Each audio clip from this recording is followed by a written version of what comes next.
মুঙ্গিয়াকামী থানার অন্তর্গত ৩৬ মাইল এলাকায় একটি ভয়াবহ সড়ক দুর্ঘটনা ঘটেছে। আগরতলা থেকে কুমারঘাটগামী একটি ছোট মালবাহী গাড়ির সঙ্গে বিপরীত দিক থেকে আসা একটি কন্টেইনারবাহী ট্রাকের মুখোমুখি সংঘর্ষ হয়।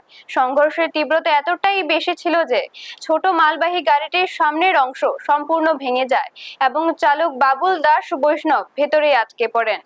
ঘটনার খবর পেয়ে তেলিয়ামুড়া দমকল বিভাগের কর্মীরা দ্রুত সেখানে পৌঁছে উদ্ধার অভিযান চালিয়ে গুরুতর আহত চালককে উদ্ধার করেন। তার মাথায় ও পায়ে মারাত্মক আঘাত লেগেছে। উদ্ধার করার পরপরই তাকে চিকিৎসার জন্য মুঙ্গিয়াকামী প্রাথমিক স্বাস্থ্য কেন্দ্রে নিয়ে যাওয়া হয়। এদিকে মুঙ্গিয়াকামী থানার পুলিশ ঘটনাস্থলে এসে পরিস্থিতি নিয়ন্ত্রণে আনে এবং দুর্ঘটনার আসল কারণ খতিয়ে দেখতে প্রয়োজনীয় তদন্ত শুরু করেছে। ব্যুরো রিপোর্ট, নিউজ তৎকাল 24। আমি আইতেছি কন্টেনার পুরো ডাইন দিয়ে সাবাই দিছি। কন্টেনার তোমার কি গাড়ি আসলো? টাটা এস গোল্ড পেট্রোলে দেন। কোথা থেকে কই আসলে? আমি খয়ারপুর থেকে কুমার গেলাম। কোথা থেকে? খয়ারপুর থেকে। কি আসলো গাড়িতে? গাড়িতে আছে একটা গোদরেজ, কম্পিউটার, প্রিন্টার, টেবিল।